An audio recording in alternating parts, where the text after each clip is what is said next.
Shalom semuanya, happy weekend. Senang sekali kita berjumpa kembali pagi hari ini dalam acara Bible Study bersama Pastor Indri. Kita belajar untuk mengalami spiritual formation, pembentukan daripada inner life, interior life kita dari dalam keluar melalui berada bersama Tuhan. So kita memegang beberapa buku yang tentu Anda yang sudah ikut beberapa lama ini sudah mengikutinya dengan pasangan sejati kita adalah bagaimana menjadi Kristen yang emosinya sehat supaya dewasa rohani. Ternyata rohani kita nggak bisa diceraikan dari kondisi emosi kita. Dan untuk mencapai ini Anda butuh buku praktek. Latihan untuk berada bersama Tuhan. Nah, these two book nggak bisa dipisahin. Nggak bisa baca ini sendiri dilakukan tanpa ini. Itu. So, Anda akan melewati suatu journey dalam kehidupan Anda, di mana Roh Kudus akan berjalan bersama Anda. Makanya Galatia, suratnya Rasul Paulus Galatia, semua orang yang dipimpin Roh. Dan Roh Kudus membimbing kita. Dan Roh Kudus bergaul sama kita. Berarti kita punya journey, experience dengan Roh Kudus. Right? Nah, itulah yang akan membawa dampak sampai kita emosinya di jiwa kita itu yang perlu diselamatin, disehatkan, disembuhkan. Dan rohani kita dikasih makan terus sampai dia dominan. Jiwa kita yang tunduk kepada Roh Kudus yang ada di roh kita. Namanya the indwelling spirit. So this weekend saya sangat salut pada teman-teman yang sudah bergabung. Dari manapun Anda bergabung hari ini. Dari Tasikmalaya, dari Palembang, dari Pulau Jawa, dari Jawa Timur, dari Papua, Manokwari, dari Sorong, dari kota-kota besar di Papua Barat, maupun dari Papua Nugini, maupun dari Singapura, Hong Kong, Malaysia. Ini bukan yang membuat Anda jadi aktif melakukan 1, 2, 3. Aku mesti ngapain nih? Aku mesti ngapain nih? Yang bekerja Roh Kudus di dalammu. Anda ikutin saja Roma 8:14. Sebanyak orang dipimpin Roh, dia anak-anak Allah. So, saya minta Anda siap dengan Alkitab, siap dengan catatan. Oke, karena kertas nggak bisa lupa, tapi kita pelupa. Udah deh, Anda orang sibuk semuanya. Kalau nggak ada kesibukan yang benar-benar tanggung jawab yang berhubungan dengan siapapun, pasti Anda sibuk nyibukin diri. Upload lah di medsos lah, ngintip lah, apa sih istilahnya, stalking. Oke, ada orang yang nggak ada hubungan tapi ngintip-ngintip gitu, ya namanya stalking ya, saya nggak tahu, right? Anda dengerin, mendengarkan atau nonton film, nonton berita, sampai Anda nggak ada waktu sama sekali untuk bisa duduk diam aja. Dan Tuhan tuh dikasih waktu sama Anda ya. 2 menit, 3 menit, senangnya luar biasa. Dan apa yang Yesus bisa lakukan dalam 2-3 menit luar biasa. So jangan anggap enteng waktu yang Anda dedikasikan kepada Tuhan. Jangan anggap enteng. Allah dapat melakukan jauh lebih besar dari apa yang daripada apa yang dapat kita pikirkan, doakan sesuai yang ternyata dari kuasa Allah yang bekerja di dalam kita. Kita mikir Allah jauh bener di surga. Gak taunya ada di hati nurani kita, ada di dalam tubuh kita. Kenapa kita abaikan sampai dia jadi nganggur? Terus setannya aktif, setannya menang, Roh Kudusnya dorman, pasif. Kita jangan mau ditipu setan ya. Jadilah diri kita seperti gambarannya Allah berikan pada kita. So, shalom semuanya. Terima kasih buat Inge, buat Jolly, buat Mary yang sudah siap melayani, buat Sarah, Pak Akun, Ibu Feni yang siap mendengar semuanya. Saya berdoa Anda duduk diam aja. Dan izinkan Roh Kudus yang bekerja. Aku minta ini, Anda yang mesti kasih izin ke Tuhan. Itu kerendahan hatinya Tuhan Yesus, kerendahan hatinya Allah Roh Kudus yang menunggu dan mengetuk pintu hati orang yang mau mendengar. Kalau mau dengar, buka dong. Dia nggak ngerobos kayak maling gitu, tapi dia menanti kita. Jadi nggak hanya kita saja menanti Tuhan. Kalau yang itu penting, karena kita suka jalan sendiri. Nggak disuruh juga jalan sendiri. Nah, kalau kita bikin Tuhan menanti kita, itu yang kita mesti periksa diri ya. Allah pencipta langit dan bumi, pengatur alam semesta, menanti kita. Who is boss? Siapa bos di sini? Itu bahayanya.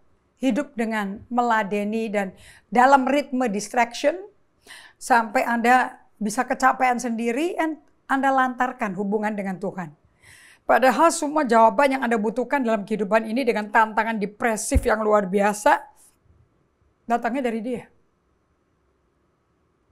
So saya minta Anda siapkan catatan Anda, dan saya mau sambut teman-teman yang datang, yang bergabung juga dari Surabaya, Pak Saudara Samuel dari Bali. Saya berdoa Sabtu ini, hari ini kita bisa bergabung bersama-sama di ibadah jam 2 sampai jam 4, dan Anda bisa menikmati pengalaman saya yang juga mestinya Anda sendiri kepingin mengalami. Saya nggak bisa bikin pengalaman saya jadi pengalaman Anda, mustahil. Dan Tuhan gak akan kasih. Karena kita unik. Masing-masing kita unik. Gak ada yang identik. Kita diversifikasi, tapi bukan uniform. Ya, gak seragam, tapi kita diversified. Jadi saya mau Anda digerakkan hatinya untuk kepingin gitu loh. Nah, nanti kalau kepingin Anda ngalami Tuhan sendiri. Baik, sebelum kita mulai, kita akan berdoa satu hati dulu agar Roh Kudus dialog sama Anda dialog sama Tuhan, dan apa yang Roh Kudus katakan Anda tulis di jurnal. Jadi catatan jurnal udah siap, Alkitab siap, bolpen siap, note post-it siap. Oke, kita satu dalam doa.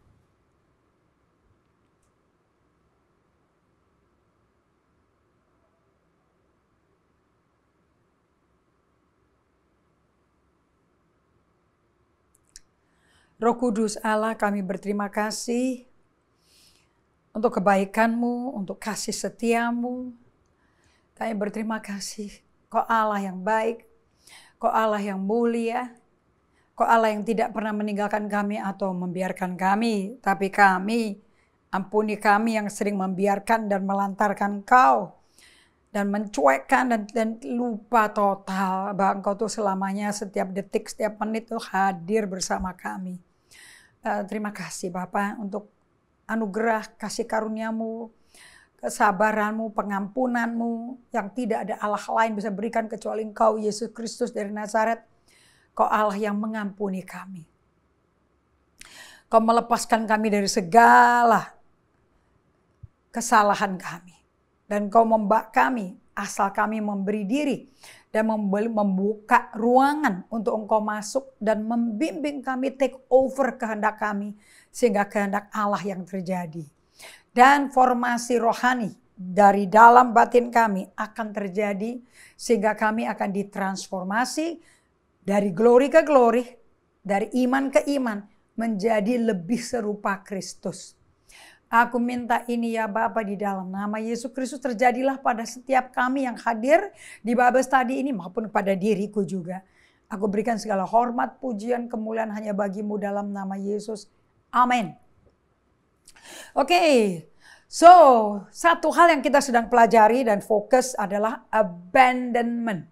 Ternyata seluruh firman yang Yesus ajarkan itu mengenai abandonment. Kita melepaskan tanggung jawab diri kita lepaskan, telantarkan diri kita, serahkan tubuhmu sebagai persembahan yang hidup, yang sejati bagi Allah. Itu ibadah, itu worship yang sejati dari kita kepada Allah, yang diterima Allah. Kita mesti abandon totally. Pokoknya upaya kita, kerja keras kita nggak diterima. Kalau bagus, ya buat apa dia kerja keras, menderita sampai mati di kayu salib. Kemudian dia selesai, dia teriak, dia selesai. Kemudian dia hembuskan nyawanya. Kemudian dia diturunkan dari kayu salib. mati dikubur 3 hari 3 malam di kuburan baru Yusuf Arimatea. Kemudian hari ketiga bangkit dari mati, kalahkan kuasa kuburan, kalahkan kematian, kalahkan maut. Dan dia hidup selamanya. Oleh sebab itu dia tetap berada bersama kita. Karena dia hidup, dia bangkit dari mati. Roma 6 ayat 4 sampai ayat 11. Karena kita pun mati dalam baptisan selam. Kita pun dibangkitkan bersama Yesus. Seperti Yesus dibangkitkan dari mati. Itu hebatnya tuh kekristenan tuh. Kita punya iman bahwa ada pribadi Allah sendiri yang menjadi manusia. Inkarnasi jadi manusia. Dan mengambil wujud dosa. Lepaskan kealahannya. Mengambil wujud dosa. Akibatnya dia harus dihukum karena upah dosa maut. Masuk ke maut yang kita nggak pernah alami. Belum. Dia udah alami. Kemudian pada hari ketiga dia dibangkitkan dari mati. Sama seperti Tuhan kita mati dan bangkit pada hari ketiga, kita juga mati dan akan pasti dibangkitkan. Jadi kalau anak Tuhan yang hidup setia dengan Tuhan, berjalan sama Tuhan, dibangkitkan dari mati dan ditanggung dosanya oleh Yesus dalam tubuh manusianya Yesus. Yesusnya dibangkitkan, kita juga dibangkitkan. Mana matinya kalau gitu? Nggak ada. Itu 1 Korintus 15 ayat 1 sampai 4. That's the power of the gospel. Anda mesti hafal itu. Nah, untuk Anda bisa punya keyakinan yang begini kuat, berakar dalam Kristus yang begini solid. Ya, aku meninggalkan bumi juga nggak apa-apa. Nyawa aku tinggalin tubuh yang fana ini dengan penyakit dan kelemahan dan nafsu dosa. Ya nggak apa-apa. Memang aku menyedihkan teman-temanku, orang-orang yang didampaki aku sehingga berpisah sama aku sementara. Karena tubuh debu ini mesti kembali ke debu. Tapi nyawa kita, jiwa roh kita, pada hari sangkakala ditiup, Yesus menampakkan diri di awan-awan, kita pun akan bangkit dari mati. Yang mati dalam Tuhan bangkit duluan, Matius 27. Kemudian yang masih hidup untuk bersatu dengan Tuhan Yesus. Dan dalam sekejap mata, kita diubahkan serupa Kristus. Nah, ini membawa kita mengerti bahwa karena penderitaan, suffering, pain, sakit, itu bagian kita. Gak mungkin dong orang hidup, kalau mati itu gak ada penderitaan tuh gak mungkin. Pasti ada penderitaannya. Right? Okay? Nah, kalau Anda melalui penderitaan itu, dan kalau itu penderitaan dari Tuhan atau Tuhan izinkan, kita gak sewot. Kita nggak stres, kita content in everything. Kita ada rasa cukup dalam segala hal. Dengan Yesus saja cukup kok. Asal aku bersama Yesus, asal Yesus bersama aku cukup. Jadi mengenai kena penderitaan, kena rasa sakit yang nggak nyaman dan lama lagi tahunnya, kayak perjalanannya bertahun-tahun kayak Yusuf gitu ya, 13 tahun, dia 17 tahun, tambah 13, 30 tahun dia baru keluar dari penjara menjadi mangku buminya Firaun. Seperti mimpi yang dia dapat 2 kali. Sapi kurus, sapi gemuk. Oke. Ada berkas yang menghormati, 1 berkas. Nangkap ya? Semua mimpi Allah itu menjadi kenyataan melalui proses sakit dan menderita sampai mati. Dari ego, dari kemauan kita. Nah, kalau Anda punya pandangan seperti ini, di setiap sikon dan di setiap pandangan iman kita akan Tuhan Allah kita, akan membuat Anda selalu berada dalam rasa puas, rasa cukup. Karena Anda mulai dapat menerima bahwa apapun yang terjadi dalam hidup Anda, datangnya dari tangan Tuhan Allah kita. Apakah Anda tulus merindukan untuk memberikan, menyerahkan seluruh keberadaan hidup Anda kepada Tuhan Allah? Apakah Anda tulus merindukan untuk memberikan, menyerahkan seluruh keberadaan hidup Anda kepada Tuhan Allah? Kalau Anda tulus dan rela, semua kepribadian hidup Anda itu diberikan pada Tuhan, Anda akan di setiap sikon, setiap pandangan iman apapun tentang Tuhan kita. Oh, aku ngalamin ya, tapi Tuhan izinkan. Oh, ini kehendak Tuhan dan Tuhan besertaku kok. Aku gak takut sekalipun mesti melewati lembah kekelaman. Karena gak ada tongkatmu besertaku. Nah itu orang yang abandon kepada Tuhan. Okay? Anda kalau hidupnya gak pernah berserah kepada Tuhan, gak percaya total, mau ngerti Mazmur 23 ayat 4 agak berat loh. Oke, so begitu kita berserah dan lepaskan diri kita sebagai hadiah bagi Tuhan, maka kita tidak dapat menarik kembali. Nah, pada waktu Anda menyerahkan seluruh keberadaan Anda kepada Tuhan, dan Anda rasanya ya cukup atas segala-galanya karena Tuhan gak pernah ninggalin kita. Kita melewati tempat yang mengerikan, yang menyakitkan, ya Tuhan ikut kok berjalan di tempat lembah kekeraman itu yang mengerikan dan menyakitkan. Nah, kalau Anda nyerah, ya sudah. Apapun yang terjadi, Tuhan, sepengetahuan Tuhan, Tuhan juga lihat aku kok. Dia matanya gak pernah tertidur. Penjaga Israel gak pernah tertidur. Berarti dia tahu dong aku lagi menderita kayak apa, dia tahu. Aku ngapain juga di tengah penderitaan, dia juga tahu loh. Orang-orang kudus di Ibrani 11 juga tahu kita ngapain loh. Hati-hati loh, banyak yang nonton kita loh. Jadi bagi kita, berserah dan lepaskan tubuh kita, itu ternyata hadiah kepada Tuhan Allah kita. Dan namanya kado, hadiah. Sekali diberi Anda gak bisa tagih loh. Anda gak bisa tagih balik, gak beraku. Itu hadiah diberi cuma-cuma. Makanya di hari Rabu lalu saya sebutkan di Galatia 2 ayat 19-21, Rasul Paulus berfirman kepada jemaat Galatia yang awalnya ngalami perjumpaan dengan Roh Kudus. Yesus dilukiskan oleh Roh Kudus.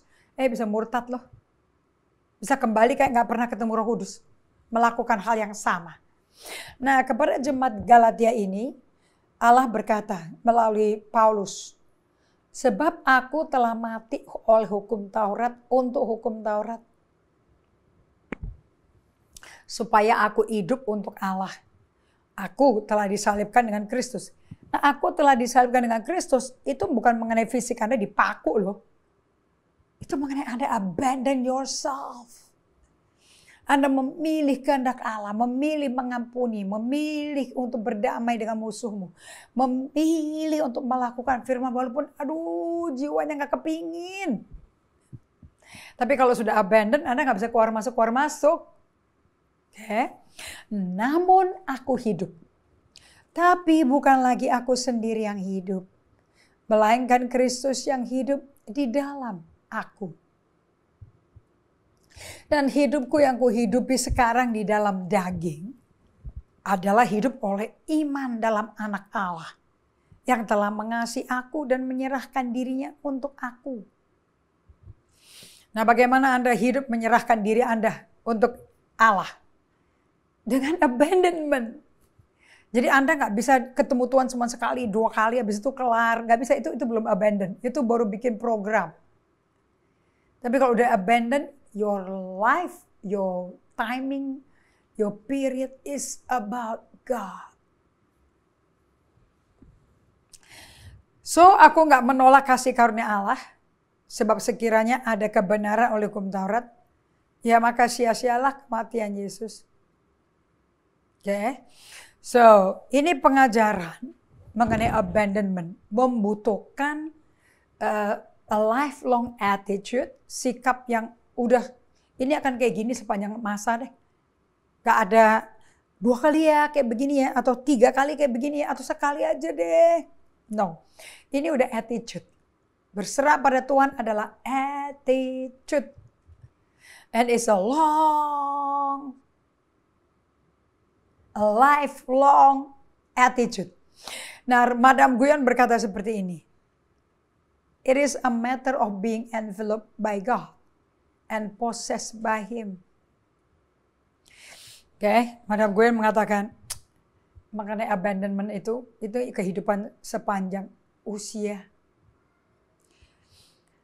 Dan dibungkus dalam Allah dan dicengkeram oleh Dia. Dicengkeram oleh Allah.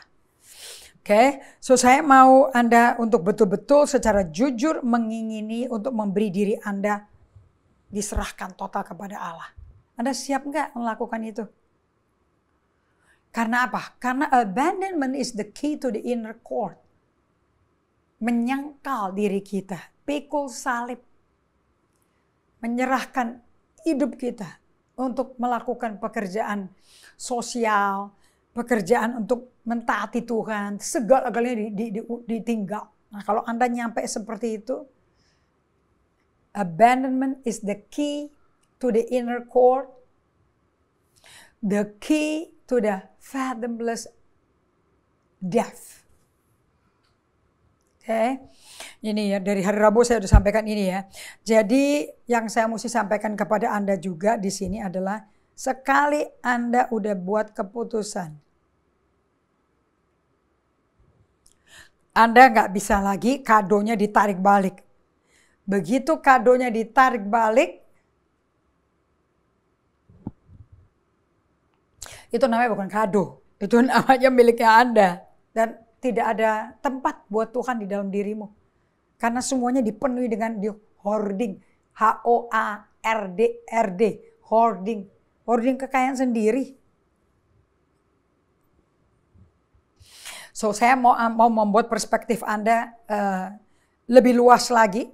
Dengan menerima dorongan, undangan doa. Itu yang ada timbul setiap menit. Bahkan di tengah makanan taruh aja pesan garpunya. Anda ikutin prompting itu. Sentuhan Tuhan. Supaya pada waktu Anda menatap Tuhan dengan iman Anda, aku cukup kok hidupnya begini, aku cukup kok, dan puas kecukupan itu. Oke, jadi ini adalah sekilas daripada apa yang mau disampaikan kepada Tuhan untuk bisa menyerahkan tubuhmu total kepada Tuhan.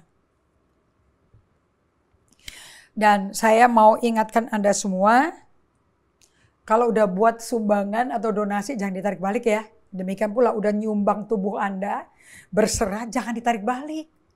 Jangan kembali ke dunia lagi. Bahkan nanti dosanya 7 kali lipat lebih parah loh. Seperti anjing balik ke muntahnya, babi balik ke kotorannya.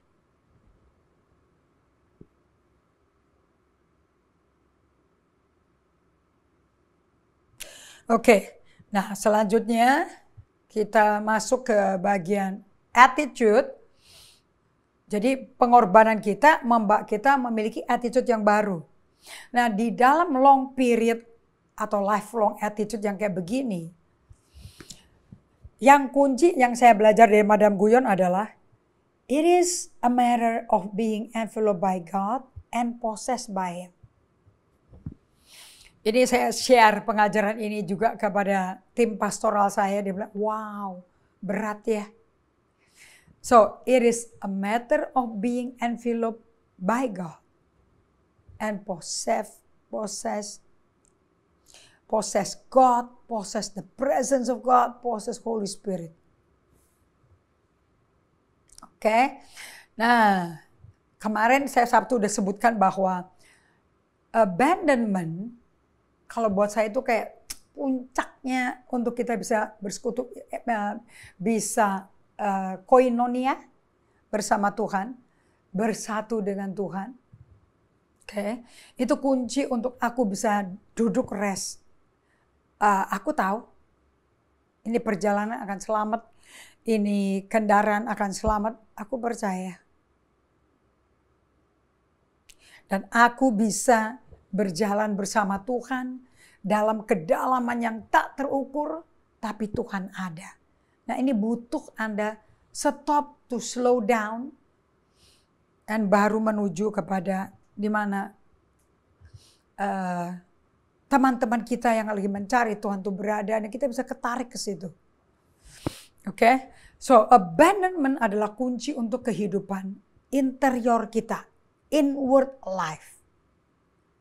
Jadi sebetulnya kekristenan itu fokusnya bukan mengenai apa yang saya pikir, saya rasa, saya mau. Sebetulnya the real ketergantungan sampai kita betul-betul bisa satu dengan Tuhan. Tidak ada jalan lain bagi setiap orang percaya kecuali tahu bagaimana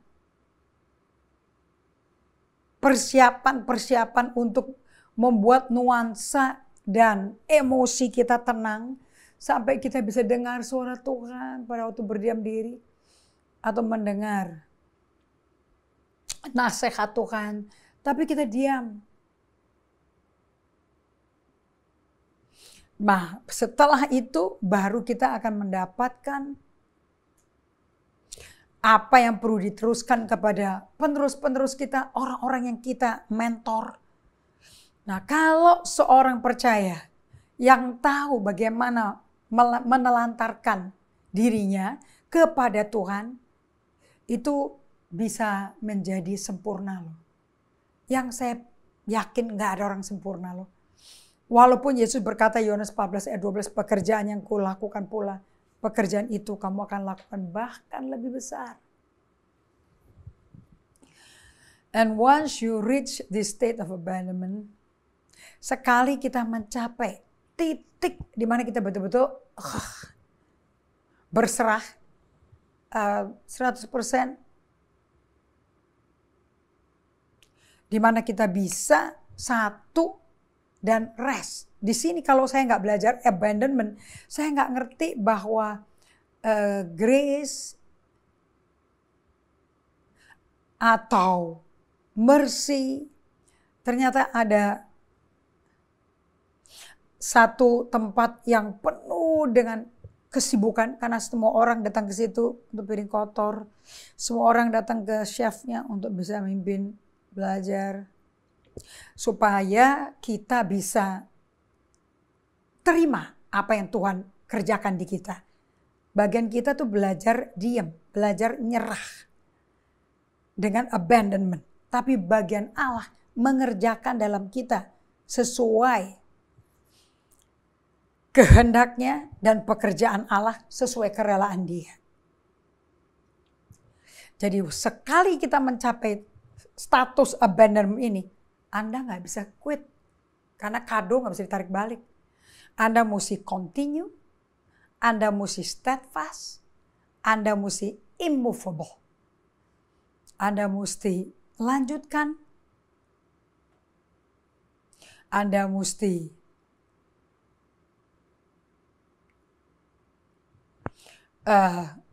saat dimana Anda menyicil untuk berdiam dan menanti Tuhan, itu sebetulnya cara untuk otot emosi kita, otot iman kita, otot mendengar suara Tuhan kita, itu lagi dikuatkan, dibangkitkan, itu lagi dipenuhi Roh Kudus, dioperasi oleh Tuhan secara pribadi, dimuridin secara pribadi. Nah, di tempat itu kalau kita tetap teguh,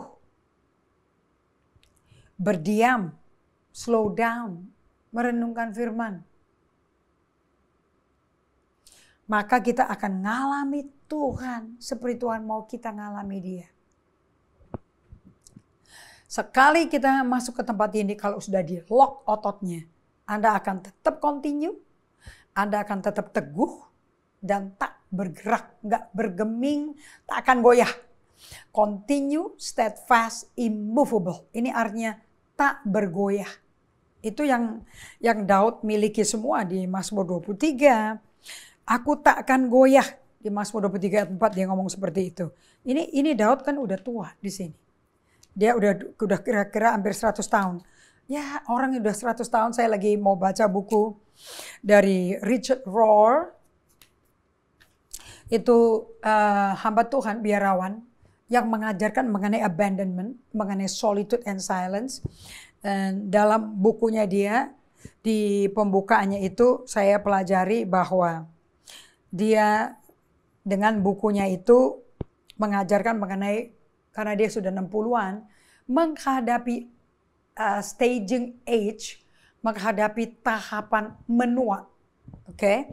Itu tanpa rasa takut, bahkan menjadi kaya karena ada hal-hal yang kita nggak tahu. Oke, saya let me cek di catatan saya. Ada hal-hal yang kita belum tahu pada waktu kita masuk ke usia yang jauh lebih senior, 70, 75. Dia berkata seperti ini, Richard Rohr, bukunya Falling Upward. Naik, usianya bertambah, tapi you fall before God. Oke. Atau John Maxwell juga pernah buku Falling Forward. Jangan kalau udah disakiti sama orang, Kamu falling backward, mestinya falling forward. Seperti Daud waktu sakit sama Saul, dia fall forward. Artinya dia lari ke Tuhan, bukan membereskan situasinya dengan kekuatan tangan sendiri. Kalau Richard Rohr menulis buku Falling Upward and Perfect Diamond, bukunya dia.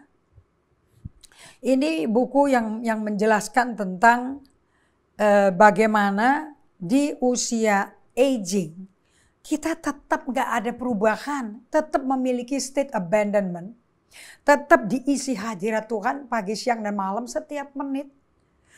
Gak ada yang berubah sama sekali dibandingin waktu kita single.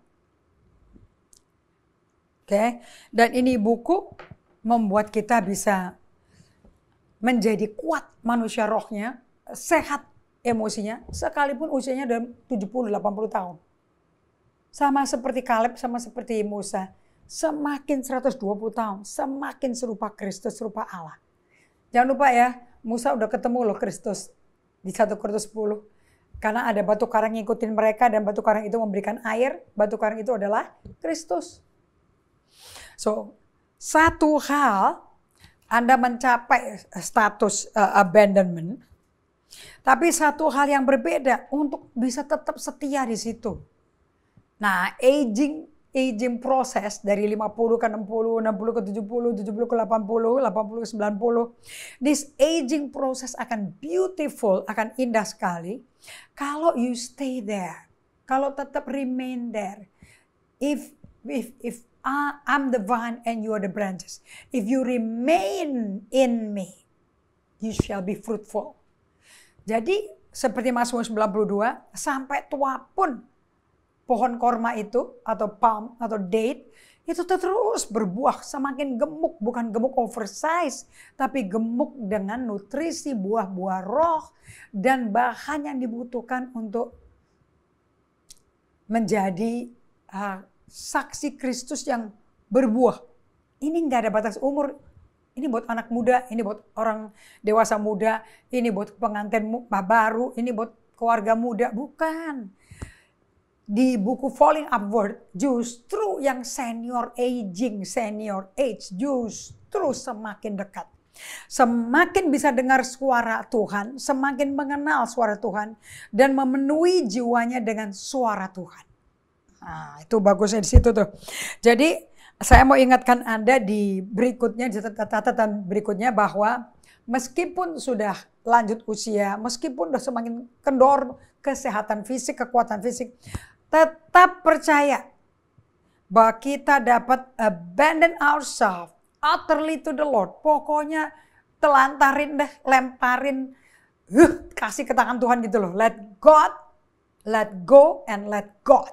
Biar kita lepasin diri kita and let God rescue kita. Namanya aja juru selamat. Berarti dia mau nyelamatin seperti orang yang tenggelam di orang-orang yang pada lari keluar dari mobil, nyemplung ke laut di Maui waktu Lahaina kebakar dengan cepat sekali karena angin kencang menjatuhkan kabel-kabel listrik, power supply kebakar di situ, dan daripada kebakar di mobil, kebakar di rumah, mereka nyemplung semua ke laut. Ya, nyawa mereka selamat. Itu kan yang penting kan, yang mesti mendengar dan abandon to God kan. Dan mereka yang nggak kuat karena ombak dari ombak laut pun menerpa mereka tinggi-tinggi juga karena hurricane-nya kencang. Tapi yang bisa berenang, yang bisa bertahan, yang bisa tertolong, karena banyak yang nyemplung ke laut itu untuk nyelamatin, karena api sama air nggak ketemu kan ya, secara kimia. So mereka itu pada abandon, yang nggak bisa berenang, yang udah aging, yang nyemplung aja by faith. Nanti ada anak muda yang nangkep, ada anak 15 tahun, 13 tahun yang nangkep dan taruh, dan mereka tuh nyerah aja karena udah terlalu tua untuk water terapen, nyerah aja. Nah, abandon tuh kayak gitu. Dan mereka selamat, hidup walaupun rumahnya kebakar, mobilnya kebakar hangus, tinggal debu, tapi nyawanya selamat. Pertolongan masih ada, hidup masih ada, Yesus masih ada, pasti tertolong. Nah, dengan demikian tetap percaya bahwa kita dapat abandon ourselves utterly to the Lord, whatever age, nggak peduli usia berapa, for all our lifetime, bahkan seumur hidup kita. And that He will give us the grace to remain there, yang memampukan kita tetap bisa hidup, itu kasih karunia Tuhan, grace. Nah, Anda mesti latihan. You must train yourself to trust God. Makanya kalau yang kecil-kecil Anda nggak setia untuk melakukan day by day datang kepada Tuhan. Pagi hari, siang hari, malam hari, atau lagi macet jalanannya. Udah ambil waktu itu tutup mata. Dan berdua sama Tuhan. Dia tahu kok Anda datang ke dia. Nanti Anda belajar yang namanya centering prayer. Supaya mendapatkan inner awakening. Very good book. Ini semua menolong saya untuk mengerti bukunya Peter Scazzero. Buku pelengkap lain lagi adalah The Deeper Journey. Ini spiritual formation semua. Untuk mendiscover your true self. Kita selama ini pakai the false self. The false self itu apa? Itu yang si Kejadian 3. Yang si iblis ngomong. Kamu tahu nggak kenapa Allah nggak mau kamu makan buah itu? Sebab pada waktu kamu makan buah itu, kamu menjadi serupa Allah. Jadi ada bagian kita yang tidak serupa Allah dong. Yang akan dibuat oleh iblis supaya serupa Allah. Ya dong, kalau mau jadi serupa Allah berarti belum dong serupa Allah. Malah kebalik yang terjadi. Waktu istrinya ada makan buah yang dilarang, justru keserupaannya hilang. Muncullah yang false self. Muncullah yang gak serupa Allah. Semenjak itu manusia mencoba menjadi Allah atau membuat jalan sendiri untuk ketemu Allah. Makanya banyak agama macam-macam. Itu adalah upaya manusia menjadi serupa Allah. Mendekat pada Allah. Padahal Allahnya udah hilang karena dilanggar. Dan Adam gak mau balikan kepada Allah. Tidak mau ngaku dosa. Bahkan nuduh Allah. Kamu sih kasih aku istri. Istrinya didatengin, kenapa kau makan buah yang dilarang? Itu si ular sih yang nyuruh aku. So, saya mau kasih tahu pada Anda, kalau Anda percaya sama setan, justru true self yang serupa Kristus hilang loh. Justru yang muncul yang bukan serupa Kristus, yang mesti pakai cawat. Nah, yang perlu pakai cawat itu adalah upaya manusia nutupin kekurangan dia. Yang void of God. Itu yang adalah false self. Jadi dosa mengakibatkan kita menjadi manusia apa? False self. Itulah manusia lama yang mesti ditanggalin. Dan kenakan manusia baru yang terus diperbaharui sesuai kehendak kalik kita. Makanya repot kerjaannya Allah sama kita. Kalau kita nggak ketemu Tuhan, berapa ribu tahun lagi dibuang-buang ya nanti. Berapa ratus tahun, berapa puluhan tahun kita buang-buang. Ya, hidup kita terlantung-lantung, hidup yang sekarat, tapi padahal kita sendiri atas kemauan kita yang ngelepasin true self dan kita pakai identitasnya yang setan kasih.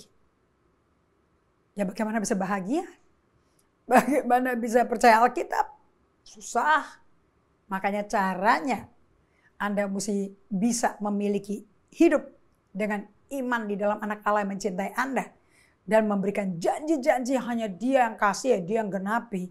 Kalau Anda tidak berdiam diri, bikin space buat Tuhan, mati daging, sangkal diri, tidak ikutin maunya kehendak daging kita, nafsu daging kita, just wait upon the Lord dan berdiam, slow down.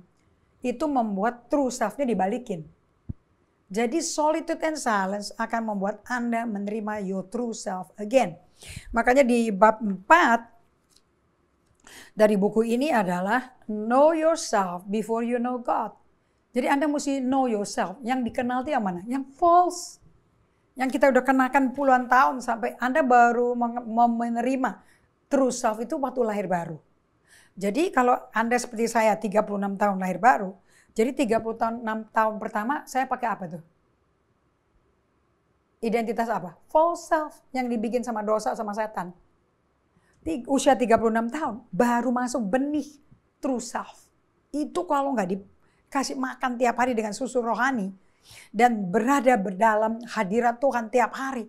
Wow, kita pakai false self dengan true self yang kecil yang masih benih dan kita akan jempalitan berbahasa roh, berpesan selam, kubur manusia lama, manusia palsu, minum perjamuan suci, bahasa roh. Tetapi perbuatan kita nggak senada sama bahasa rohnya, sama perjamuan suci yang kita bikin, yang mestinya mati, Yesus mati buat kita terima hidup baru, kita masuk ruang maha suci.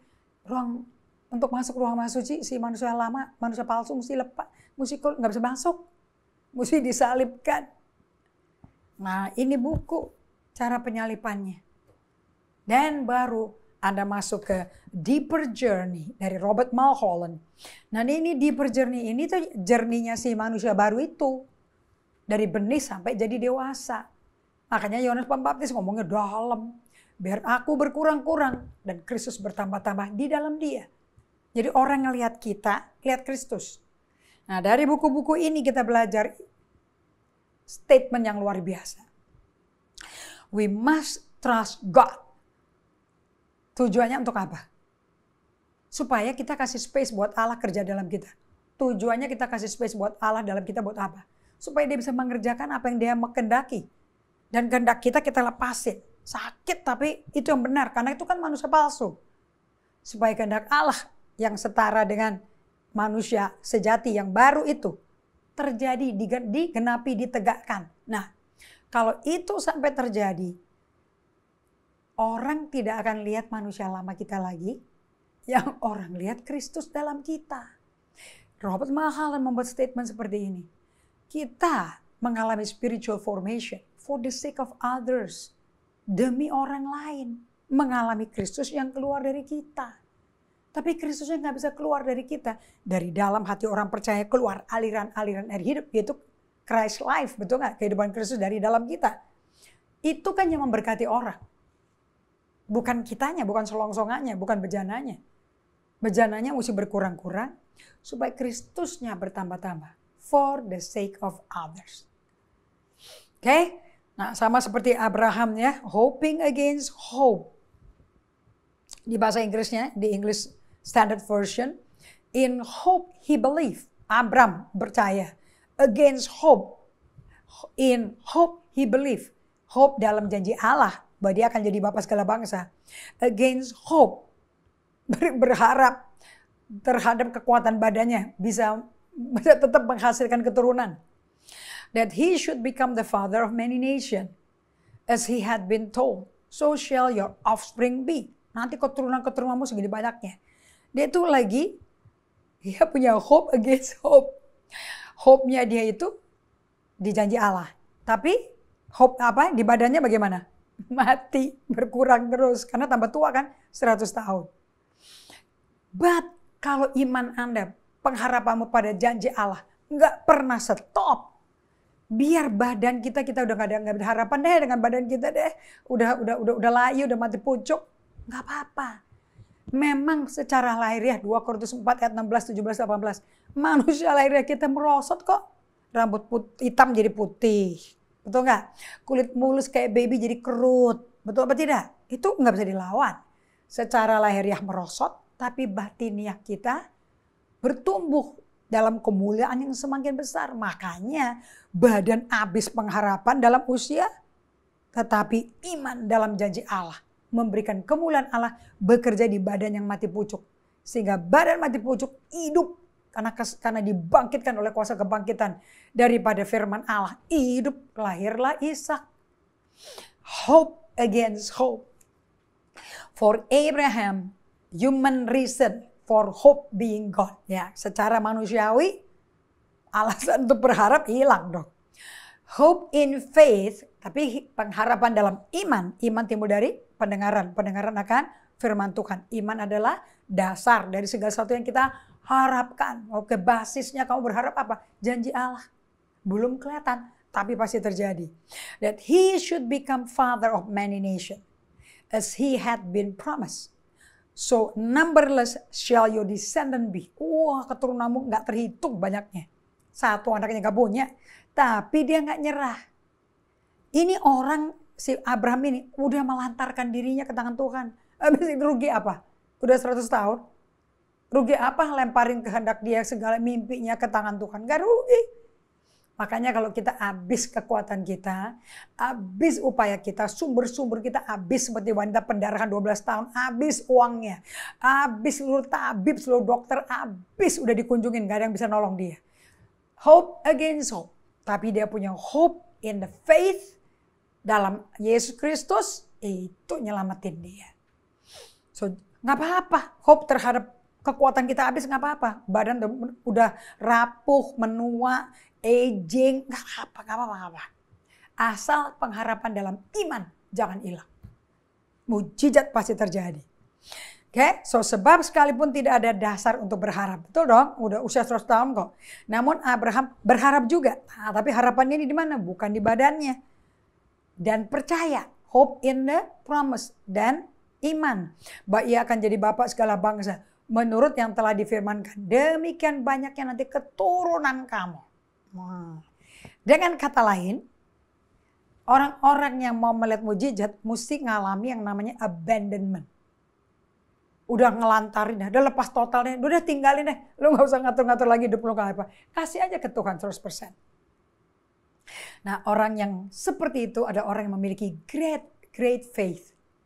Great faith produces great abandonment. 100% betul. Iman yang besar banget. Yang bisa mencampakkan gunung ke laut. Segala gunung masalah apapun lah. Itu benar.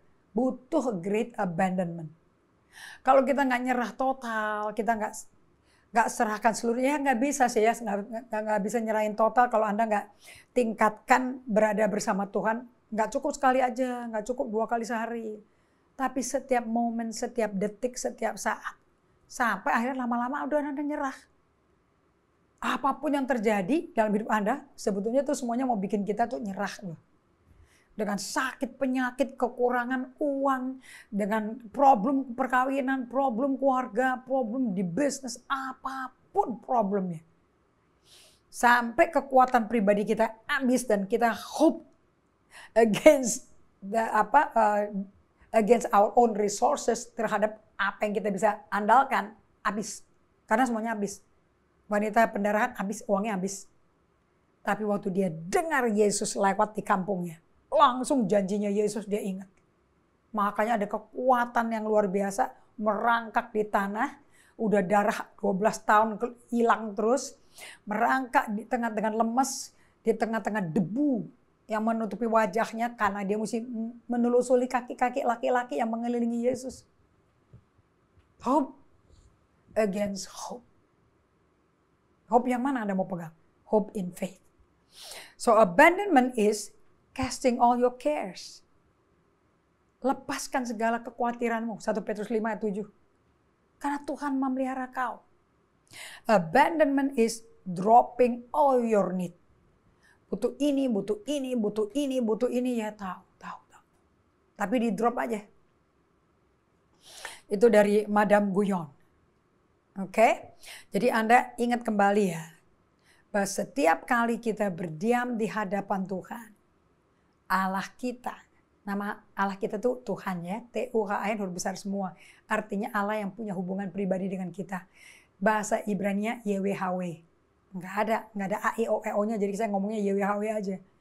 Oke, kan supaya kita nggak pakai nama YWHW sembarangan. Karena nggak bisa diucapin. Dan menanti dengan sabar. Jangan Tuhan yang nanti Anda ya. Kita yang menanti Tuhan. Terimalah kondisi. Apakah pikiran kita mengembara atau dalam kemuliaan Allah menikmati hadiratnya atau lagi muter-muter jalan-jalan. Terima deh kondisi itu, kondisi jiwa kita itu. Dan terimalah, itu memang Tuhan terimanya mengizinkan Anda ya kayak gitu ya udah, biarin aja, nggak usah ditengking-tengking, nggak usah diapa-apain. Oke?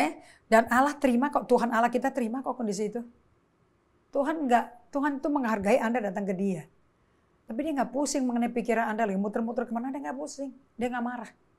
Faktanya Anda di hadapan Dia itu lebih dari cukup. Dan kalau Anda menanti dengan sabar, Allah lama-lama mengembaranya stop. Kita udah selesai kan pelajaran itu ya, yang membuat Anda harus hidup disiplin. Dan training butuh disiplin, disiplin butuh training. Kalau salah satu dari dua ini nggak ada, yang nggak ada disiplin, yang nggak ada training, yang nggak ada buah. Nah, so kita mesti create new habit sampai kita terlantarkan hidup kita di tangan Tuhan. Oke. Nah, ini akan merubah pandanganmu tentang sikon-sikon situasi-situasi kondisi apapun dalam hidup Anda dan pandangan iman terhadap Tuhan Allah kita. Jadi perspektif Anda tentang Tuhan tuh berubah loh. Kalau udah abandon. Yang akan membuat Anda memiliki rasa cukup dalam segala hal. Oke. Itu nanti koreksi ya. Yang akan membuat Anda memiliki rasa cukup dalam segala hal. Rasa cukup itu, contentment itu ada enak apa nggak enak, susah atau gampang atau mengerikan, Anda damai. Anda ada rasa aman. Karena Tuhan cukup kok. Tuhan hadir kok. Berapa dari Anda tahu bahwa kematian itu bukan kekalahan? Kalau Anda mati dalam Kristus, hidup abandonment begini, itu berarti Anda hidup dengan cukup. Tuhan cukup. Aku ada rasa aman. Walaupun situasinya nggak enak sama sekali. Nah, begitu Anda bisa memiliki pengertian ini dan ini menjadi ritme hidup Anda.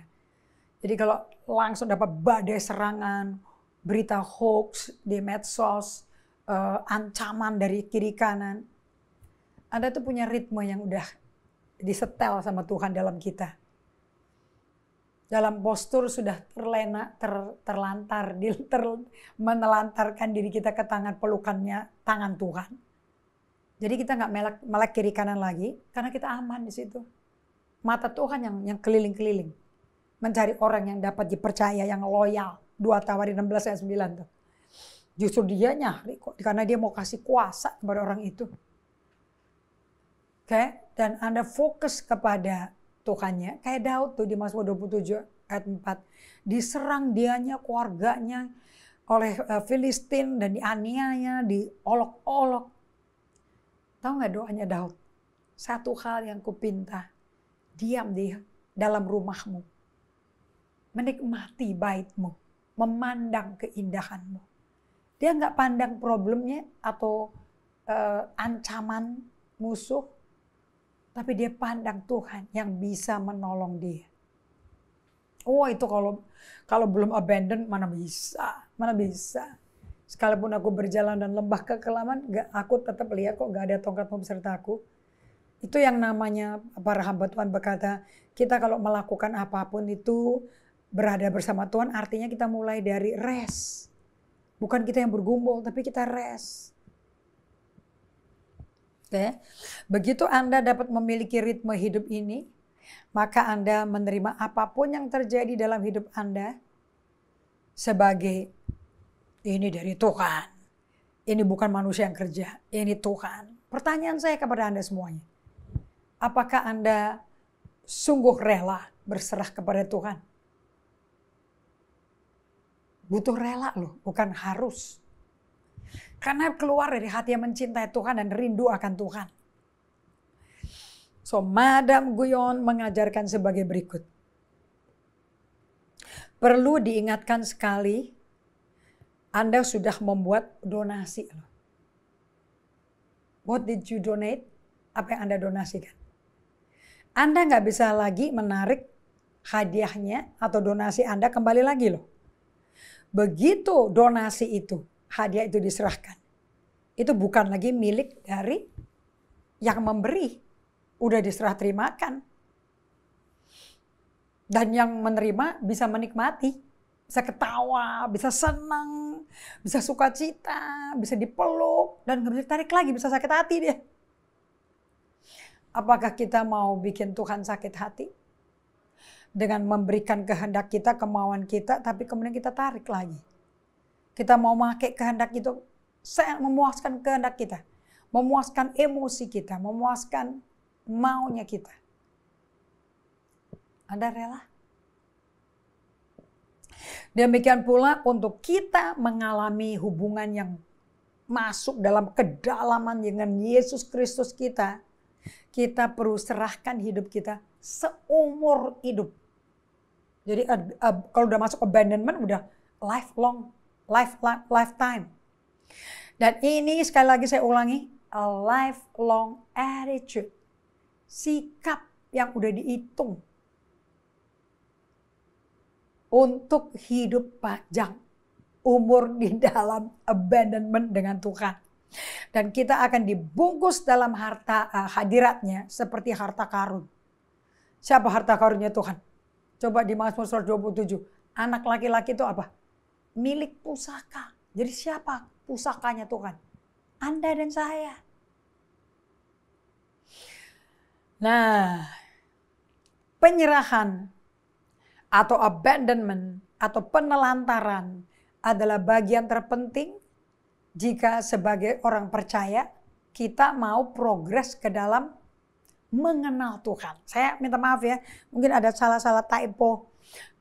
Penyerahan atau abandonment atau penelantaran kehendak kita, emosi kita adalah bagian terpenting dari perjalanan spiritual formation journey dari setiap orang percaya. Ini yang paling mutlak, abandonment.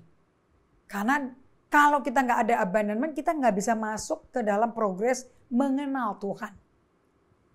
Nah, waktu kita memberikan penyerahan diri atau abandonment, ternyata tindakan abandonment itu adalah kunci masuk ruang maha suci. Kunci masuk ruang maha suci.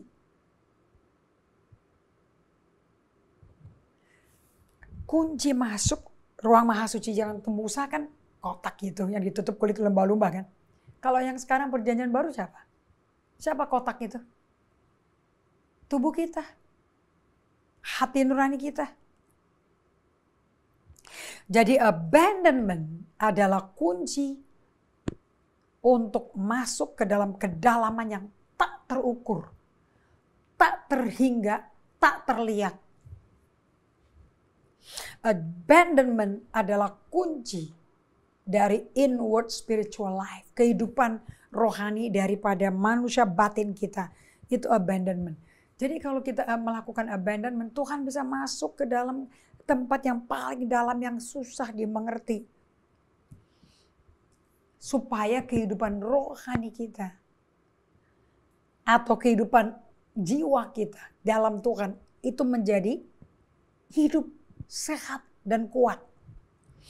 Oke, so orang percaya yang percaya Yesus Kristus, yang mengenal, mengerti bagaimana menelantarkan dirinya ke tangan Tuhan total, akan segera bertumbuh menuju kedewasaan rohani, di mana kehendaknya satu dengan kehendak Allah secara konstan dalam segala singkiran di setiap waktu.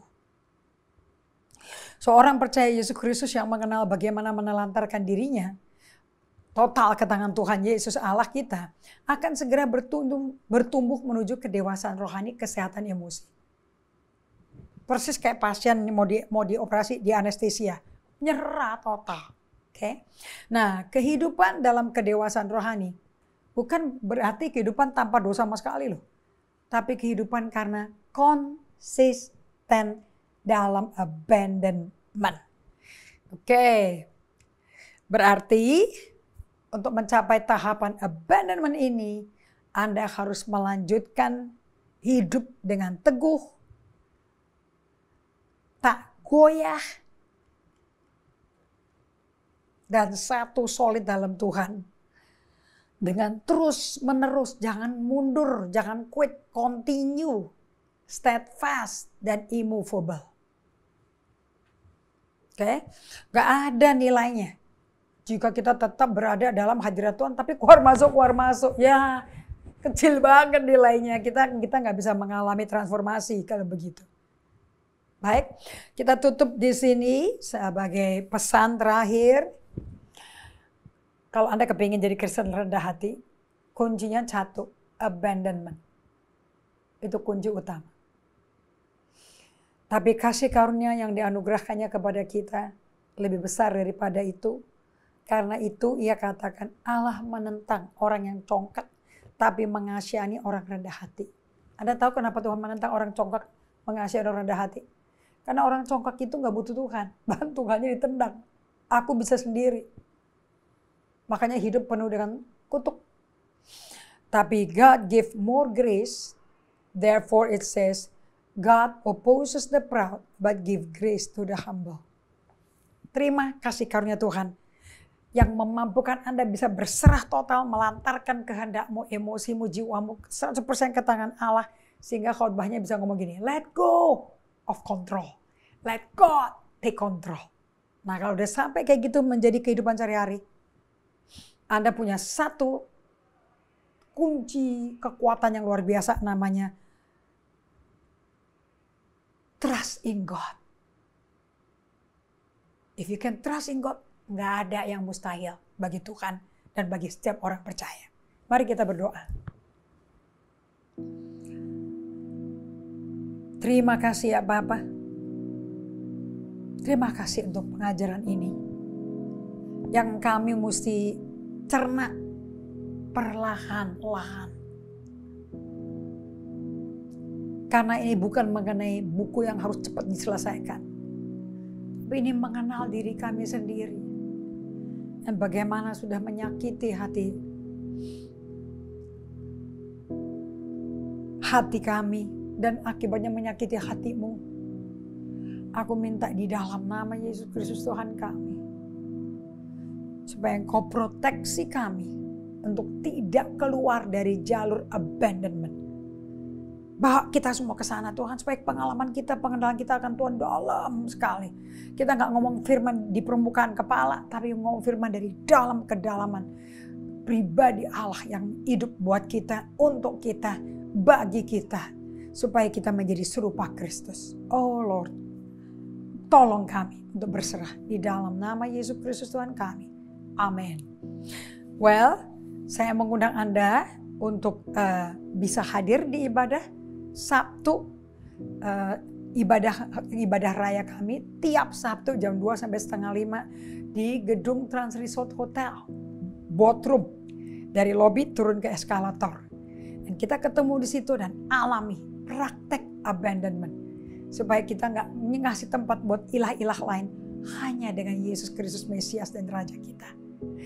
Dari Bible study kita berjumpa lagi hari Rebo jam 5 sampai jam 6 WIB. Tuhan berkati.